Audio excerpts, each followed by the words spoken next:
नमस्कार दोस्तों, मेरा नाम नरेंद्र कुमार है और आप देख रहे हैं एंटरस्लाइस। आज का जो टॉपिक हमने लिया है वो है पोर्टफोलियो मैनेजमेंट सर्विसेज। अक्सर आपने सुना होगा म्यूचुअल फंड सही है, एसआईपी सही है।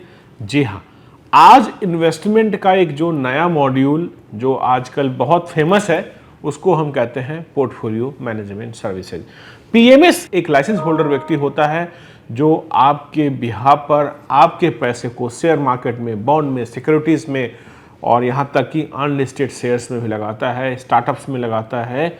इसे ही हम कहते हैं पीएमएस, पोर्टफोलियो मैनेजमेंट सर्विसेज।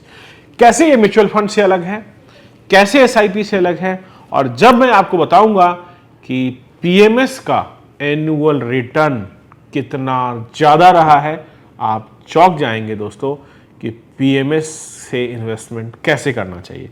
इस वीडियो में बने रहिए, आपको बताऊंगा पीएमएस रजिस्ट्रेशन कौन ले सकता है, पीएमएस का इन्वेस्टमेंट मॉड्यूल क्या है, कैसे एआईएफ से भी डिफरेंट है, क्या काम करती है ये पीएमएस पोर्टफोलियो मैनेजमेंट सर्विसेज। सीधी भाषा में कहे तो पीएमएस एक सेबी लाइसेंस होल्डर है जिसके बारे में हम पहले बात कर चुके हैं। ज़्यादातर लोग चार्टर अकाउंटेंट और चार्टर फाइनेंशियल एनालिस्ट या आपको हो सकता है एमबीए प्रोफेशनल्स भी मिल सकते हैं, कंपनी सेक्रेटरी भी मिल सकते हैं जिनका इंटरेस्ट इस फील्ड में रहा है। जैसे सीए की सर्विसेज टैक्स फाइलिंग को लेकर के है, जीएसटी को लेके है, अपीलेट को लेके है, वैसे पीएमएस आपके इन्वेस्टर के पैसे को मैनेज करता है। और not like mutual fund. Mutual fund में क्या होता है, एक पूल मनी आता है, पीएमएस में पूल मनी नहीं है।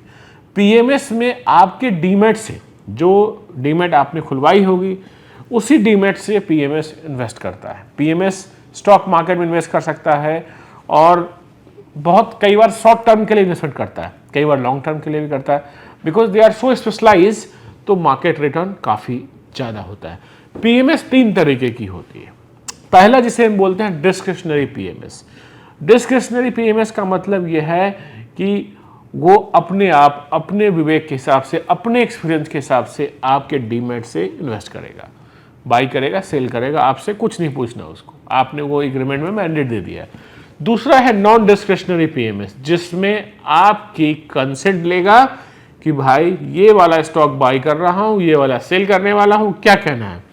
आप कंफर्म करेंगे over the email, over the call, तभी वो उस स्टॉक पे एक्शन लेगा।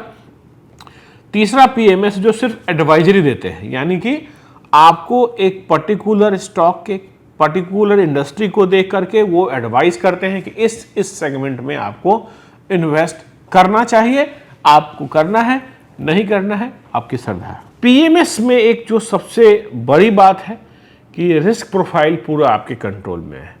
नॉट लाइक म्यूचुअल फंड की पैसे कहाँ लग रहे हैं आपको पता नहीं है, लेकिन पीएमएस में आपको पूरा पता होता है कि आपका पैसा लार्ज कैप में जा रहा है कि मिड कैप में है या स्मॉल कैप में है।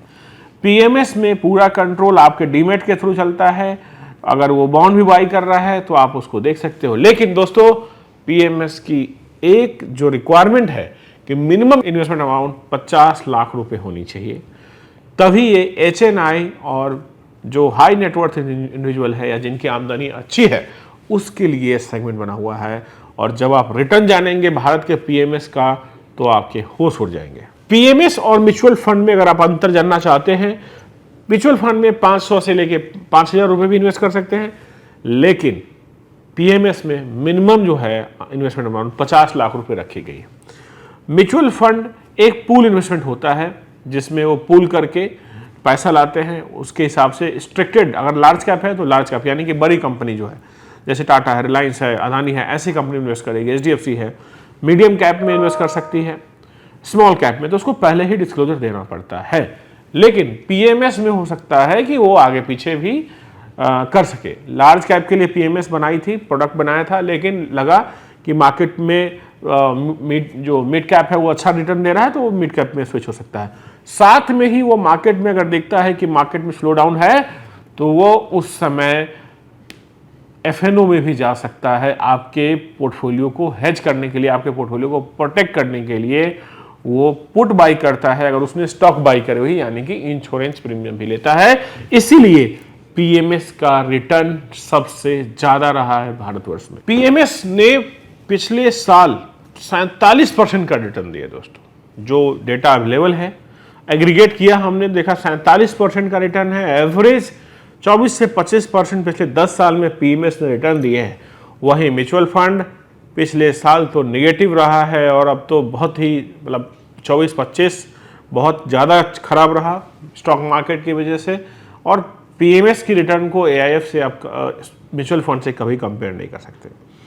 पीएमएस का जो अगला वर्जन है वो एआईएफ है, किसी और वीडियो में उसकी बातचीत की जाएगी। भारत में कुल 479 ही पीएमएस है। जी हाँ, सोचिए इतना बड़ा देश, 12 लाख से ज़्यादा हमारे देश में एचएनआई है जिसका नेटवर्थ करोड़ों में है, फिर भी 469 लोग ही पीएमएस चला रहे हैं। पीएमएस रजिस्टर्ड पीएमएस जो सेवी से है वो 469 ही है, जिसमें 361 है आपका आईसीआईसी है, यूनिफ है आपका, काफ़ी सारे जो है नाम देना तो पॉसिबल नहीं है, लेकिन पीएमएस जो है हर ऑलमोस्ट बैंक्स के पास अपने पीएमएस है और वहाँ से अपने बड़े कस्टमर को, एचएनआई कस्टमर को टारगेट करके इन्वेस्ट करते हैं।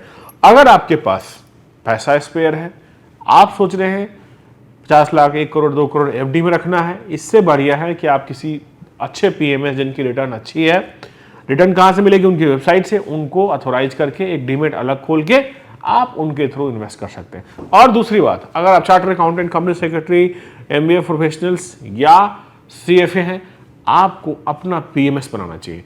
अगर आपको स्टॉक ट्रेडिंग आती है, आपको इन्वेस्टमेंट आता है, एफएनओ आता है, तो इस सबका कॉम्बिनेशन एक बड़ा प्रोफेशन बन सकता है जिसे हम कहते हैं पीएमएस, रजिस्टर्ड पीएमएस। हम अगले वीडियो में बात करेंगे कि पीएमएस रजिस्ट्रेशन कैसे कराया जाए। पीएमएस प्रोवाइडर बनने के लिए क्या करना होगा, यानी कि अगर आपको लगता है कि आपको खुद का पीएमएस रजिस्टर्ड करना है, यानी कि आप लोगों को सर्विस देना चाहते हैं, वेल्थ मैनेजमेंट सर्विसेज, 5 करोड़ का कैपिटल चाहिए और प्राइवेट लिमिटेड या एलएलपी आपको बनानी पड़ेगी और एनएसआईएम का एग्जाम पास करना होगा। पास करके आप सेबी में फॉर्म ए अप्लाई करके 1 लाख रुपीज़ का फी है जो स्टार्टिंग में आपको मिलेगी। उसके बाद जब आपको लाइसेंस मिलेगा तो फिर 10 लाख रुपए देना पड़ेगा। टाइमलाइन 6 से 8 महीने लगते हैं।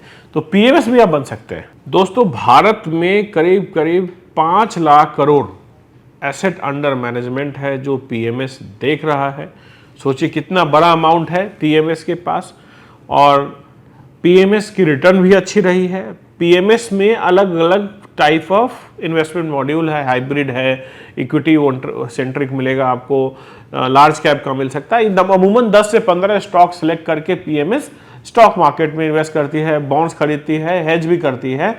अगर ये वीडियो आपको पसंद आया, आप चाहते हो कि और पीएमएस से रिलेटेड मैं वीडियो बनाऊं, चैनल पे आप कमेंट जरूर करिए और सब्सक्राइब करना ना भूलें, और अपने दोस्तों फैमिली के बीच में भी ये वीडियो का लिंक जरूर शेयर करें। उनको समझ में आ जाएगा कि पीएमएस और म्यूचुअल फंड में क्या अंतर है। पीएमएस सिर्फ प्रीमियम लोगों के लिए है और म्यूचुअल फंड सबके लिए है।